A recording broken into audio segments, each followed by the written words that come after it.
इस वीडियो में हम moment of inertia and product of inertia की चर्चा करेंगे। जड़त्व आघूर्ण एवं जड़त्व गुणन के बारे में आप चर्चा करेंगे। तो पहला क्वेश्चन उठता है कि मोमेंट ऑफ इनर्शिया क्या होता है। डेफिनेशन, मोमेंट ऑफ इनर्शिया की परिभाषा ये है कि कोई पार्टिकल उसका जिसके सापेक्ष, जिस लाइन के अबाउट या किसी के अबाउट जिसका मोमेंट ऑफ इनर्शिया ज्ञात करते हैं, वो होता है उस पार्टिकल का मास इनटू उस बिंदु से, उस लाइन से उसका लंबवत दूरी का स्क्वायर। ठीक है, मोमेंट ऑफ इनर्शिया समझ में, moment of inertia is equal to mass into perpendicular distance का स्क्वायर।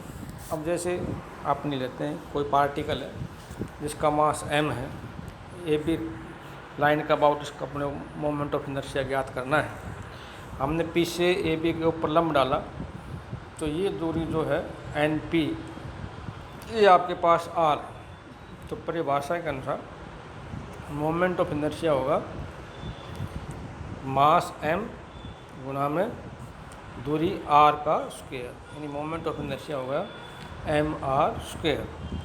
सेकंड केस में अगर अपने पूरी बॉडी का मोमेंट ऑफ इनर्शिया निकालना है, मान लेते हैं ये कोई बॉडी है, ये बॉडी है, इसका मोमेंट ऑफ इनर्शिया निकालना है। कोई पार्टिकल ले लिया आपने m1, ये m1 पार्टिकल है, ये m1 ये है। m1 जो पार्टिकल है वहाँ उसकी इस रेखा से जो दूरी है, लंबवत दूरी, वो r1 है। m2 पार्टिकल है, उसकी जो दूरी है, ये जो m2 पार्टिकल है, इसकी जो ए बी लाइन से जो दूरी है वो r2 है। इसी तरह m3 की r3 दूरी है और m4 की r4। बहुत से पार्टिकल इसमें होंगे, तो उन सब की दूरी हमने मान लेंगे कुछ उसके अनुसार r3, r4, r5, r6। जितने पार्टिकल होंगे उन सब की कुछ ना कुछ दूरी इस रेखा से होगी, उनको हमने मान लिया। ठीक है, अब जो पहला पार्टिकल है जिसका मास m1 है, तो उसका मोमेंट ऑफ इनर्शिया होगा m1 r1 का स्क्वायर। दूसरे पार्टिकल का मोमेंट ऑफ इनर्शिया हो गया m2 r2 का स्क्वायर। थर्ड पार्टिकल का हो गया m3 r3 का स्क्वायर।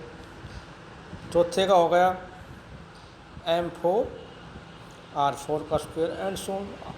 इसी तरह मान लिया n पार्टिकल हैं, तो nth जो पार्टिकल है उसका मोमेंट ऑफ इनर्शिया हो गया mn rn का स्क्वायर। इन सब का जितने भी इसमें पार्टिकल हैं इस बॉडी में, उन सब का मोमेंट ऑफ इनर्शिया का हमने सम कर लिया, तो ये इस बॉडी का मोमेंट ऑफ इनर्शिया आ जाएगा। तो इसका मोमेंट ऑफ इनर्शिया होगा m1 r1 square plus m2 r2 का स्क्वायर प्लस mn rn का स्क्वायर। इसको आप लिख सकते हो sigma I go from 1 to n mi ri का स्क्वायर, जो कर्ण निकाय का रेखा ए बी के परित जड़त्व आघूर्ण कहलाता है।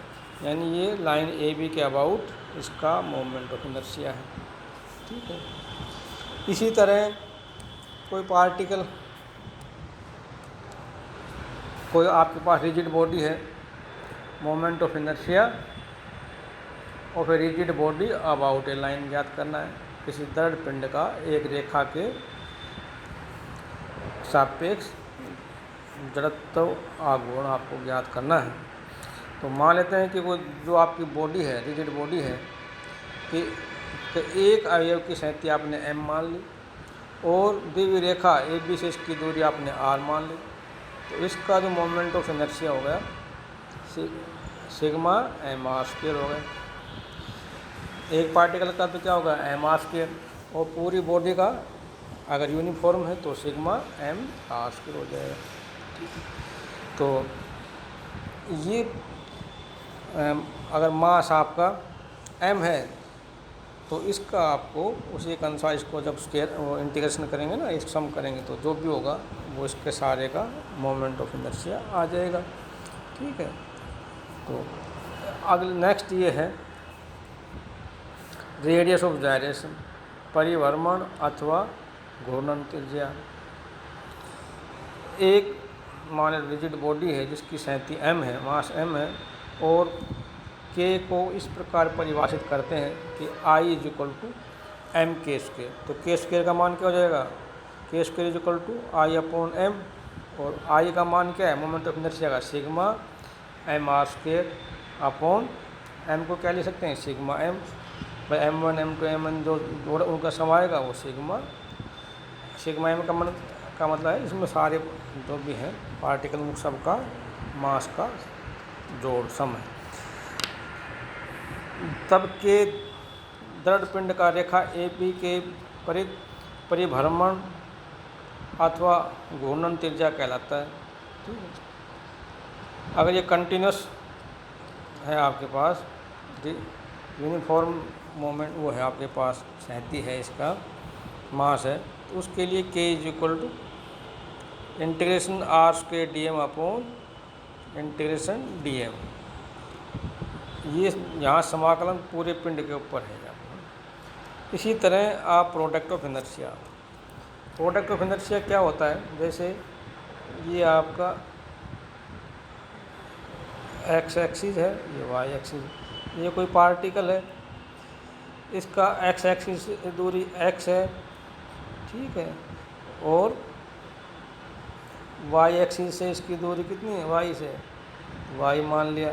तो प्रोडक्ट ऑफ इनर्शिया जो होगा वो हो जाएगा, पार्टिकल का मास आपके पास m है, तो m x y, ठीक है, m x y हो जाएगा इस पार्टिकल का about O X and O Y. और ऐसे बहुत से पार्टिकल होंगे तो उनका आप सिग्मा लगा करके सिग्मा m x y के रूप में लिख सकते हो। ये इसका हो जाएगा product of inertia. Product of inertia का मतलब उस पार्टिकल का जिन एक्सिस के सापेक्ष आप गुणन जड़त्व गुणन निकाल रहे हो उसके उससे दूरी है। यानी कोई पार्टिकल जिसका एक्स एक्सिस से दूरी x है, वाई एक्सिस से दूरी y है और मास उसका m है, तो उसका प्रोडक्ट ऑफ इनर्शिया हो गया m x y, m into x into y m x. ऐसे बहुत से पार्टिकल होंगे तो आप उसमें सिग्मा लगा देंगे।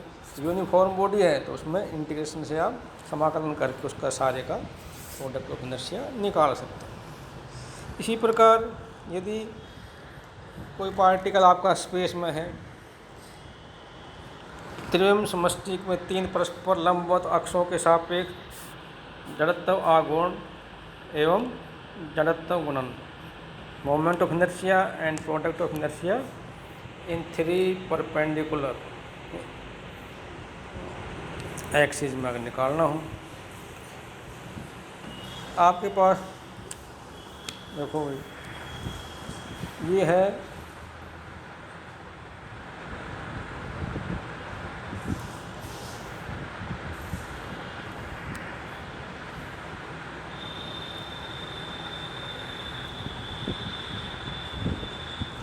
एक्स एक्सिस है, वाई है और ये है जेड,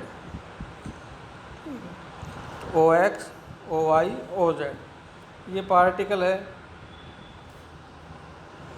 एम मास का, तो ये जो दूरी होगी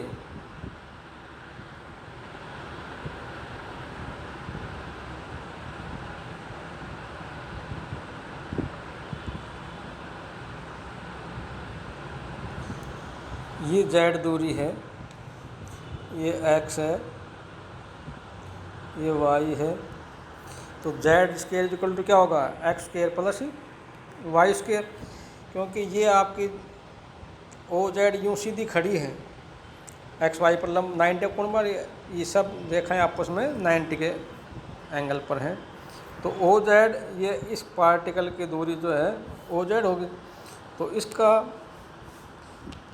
जो आपके पास मोमेंट ऑफ इनर्शिया होगा एम ओ जेड का स्क्वायर, ठीक है। ये पार्ट तो या अब स्मॉल जेड माना है तो एम जेड का स्क्वायर, तो जेड स्क्वायर क्या हो जाएगा, x square plus y square. तो ये आपके पास जो आएगा ये हो जाएगा अबाउट जेड एक्सिस के अबाउट आप निकालोगे, ठीक है, तो ये आपके पास आ जाएगा m ब्रैकेट में x square plus y square. ये तो एक पार्टिकल का आ गया। पूरी बॉडी का निकालोगे तो सिग्मा लगा दोगे। इसको यदि आपने c मान लिया तो c is equal to sigma x square plus y square. इसी तरह आपको एक्स एक्सिस के अबाउट निकालना है तो वो हो जाएगा sigma y square plus z square, और वाई एक्सिस के सापेक्ष निकालना है तो हो जाएगा sigma m z square plus x square. यानी जिसके आप सापेक्ष आप निकालते हो उसको छोड़ करके अन्य दो पार्टिकल का स्क्वायर, अन्य दो एक्सिस की जो दूरी है ना उनके स्क्वायर का सम करके हम वो कर लेते हैं। तो ये आपके पास आ जाएगा मोमेंट ऑफ इनर्शिया। इसी तरह आपको प्रोडक्ट ऑफ इनर्शिया निकालना है। तो जैसे डी है वो वाई और जेड के बीच में प्रोडक्ट ऑफ इनर्शिया है, ई है वो जेड और एक्स एक्सिस के सम उसमें है, और एफ है वो एक्स और वाई के सापेक्ष। तो जो डी होगा वो होगा सिग्मा एक्स, सिग्मा डी जो है वो सिग्मा एम वाई जेड हो जाएगा, ई जो है सिग्मा एम जेड एक्स हो जाएगा, और एफ हो जाएगा sigma m x y. Sigma का मतलब सारी बॉडी का निकालना। अब यदि आप